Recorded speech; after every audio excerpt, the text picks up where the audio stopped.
What's up, people? Big Frizz here, and it's time for another deck discussion.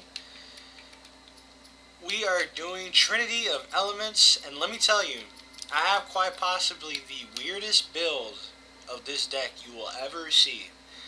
Now, the build that I'm about to show you is definitely not the best build for this deck. It's not. It's just another way that this deck can win. Alright? Now, if I had to recommend a build for somebody, it'd probably be the haste way.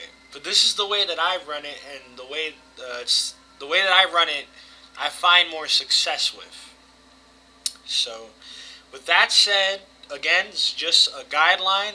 I'm not telling you that you should run it this way, but if you want to give this a try, you're more than welcome to go ahead. Alright? So here we go. Right off the bat, we got Evolving Winds. You sacrifice it, you get a land, basic land manipulation. We keep these in, but I might have to go back and take out one. Well, for now, I'll just take out one. So, here we go. Essence Warden.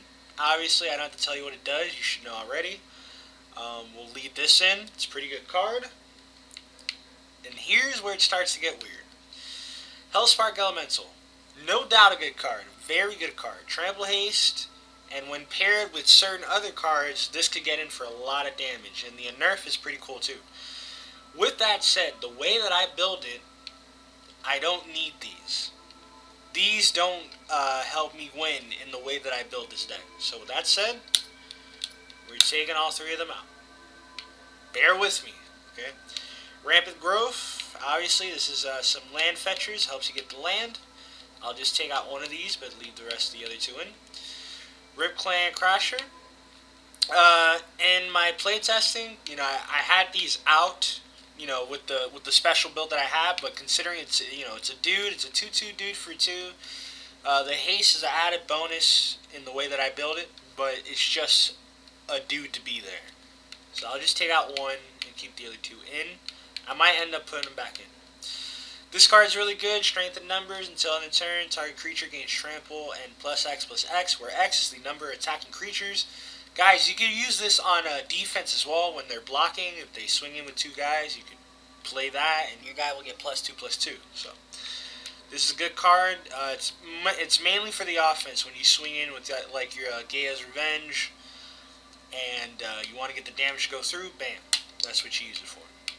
Cultivate, this is really good. It's in the other deck. We know what it does. It stays in. Divination, draw 2 cards. We know what it does. That stays in as well. Farhaven Health, when it enters the battlefield, you may search your library for a basic land card and put it onto the battlefield tapped. That stays in as well. It's pretty good. Now, considering that I'm not running the haste version of this deck, I can't really play this. This is a good card. It's definitely a good card. I'm not saying it's a bad card, but in my build, I don't run it, so we'll take it out.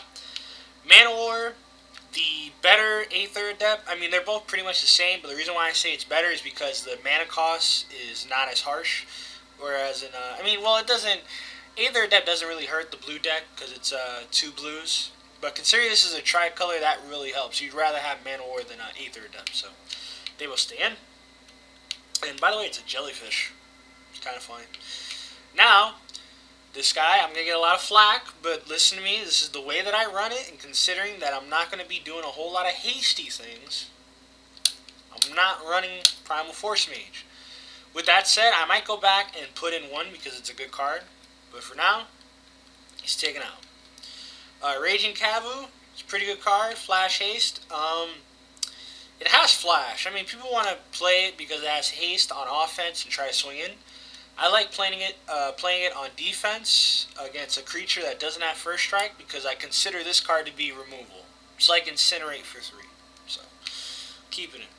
Regress, this is part of the strategy that I have in this deck. I want to make this deck a little control-y. So, with that, we have to leave Regress in. Regress is a pretty good card because you return anything.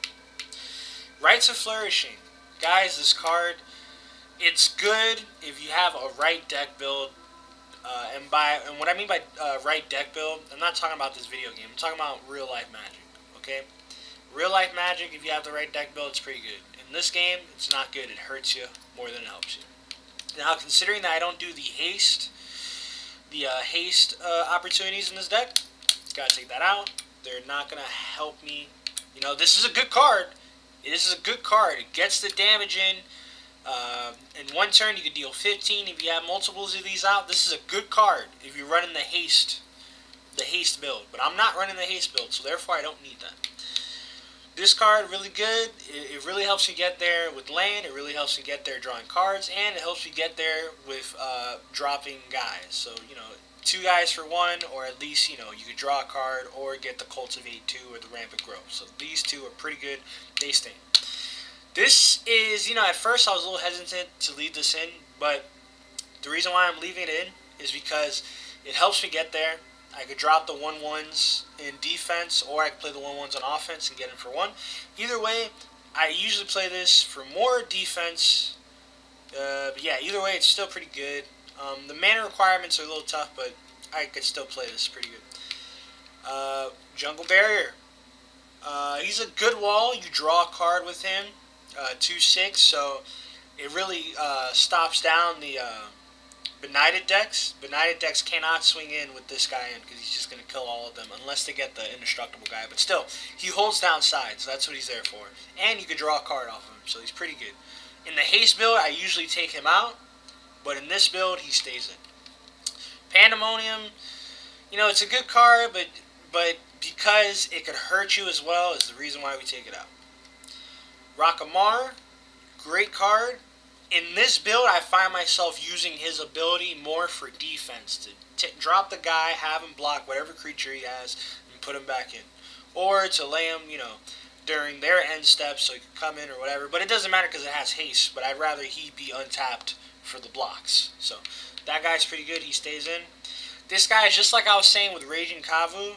Now, his mana requirements are a little tough. But with that said, he's not going to die to a lot of 2/2 first strikes in the Benighted deck, or any 2/2s for that matter.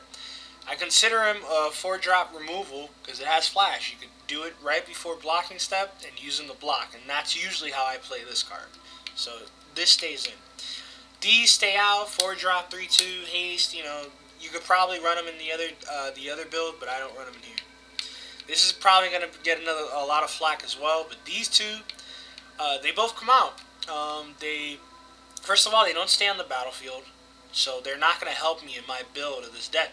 In my build of this deck, I need guys to stay there for blocks, alright?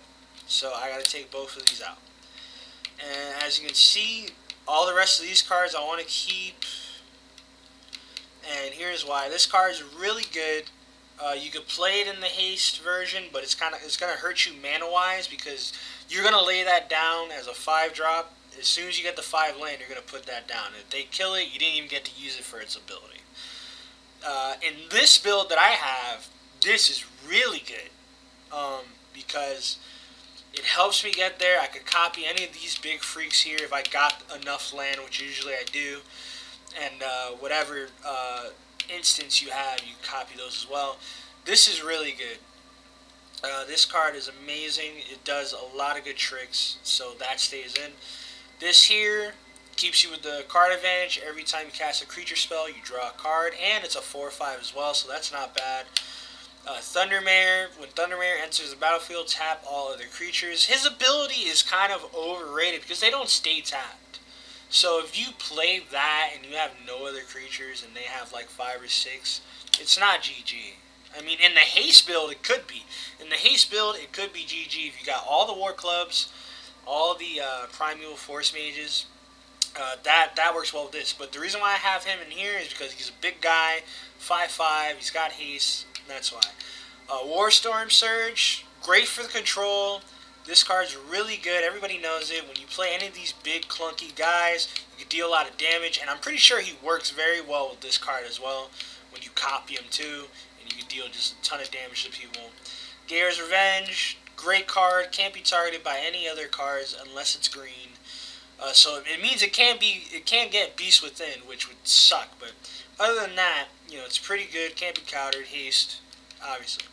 This card, great. Obviously, they can't target. You can't target it. Flying, trample. That's gonna get you the win. These are the win conditions right here, basically.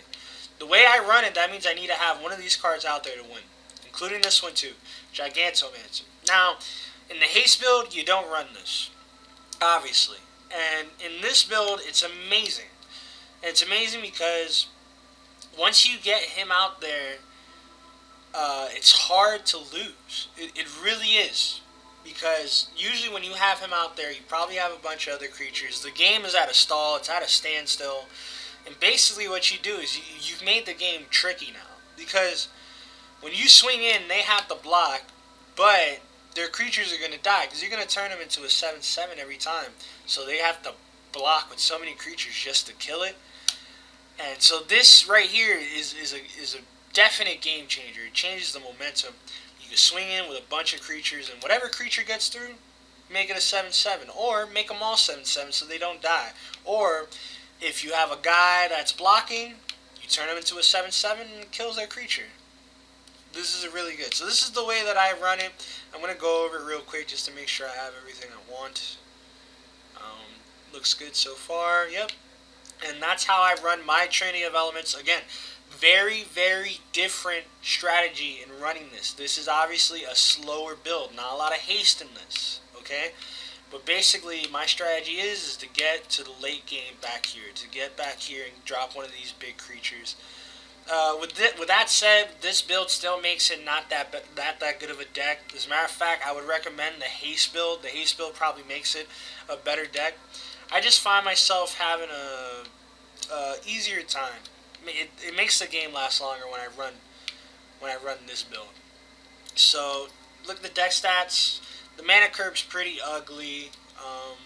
You'll find yourself a lot of hands where it's land and the wall, or land and a 3-drop, But if you could get past the 3-drop, not losing a lot of life, you set yourself up for maybe a win.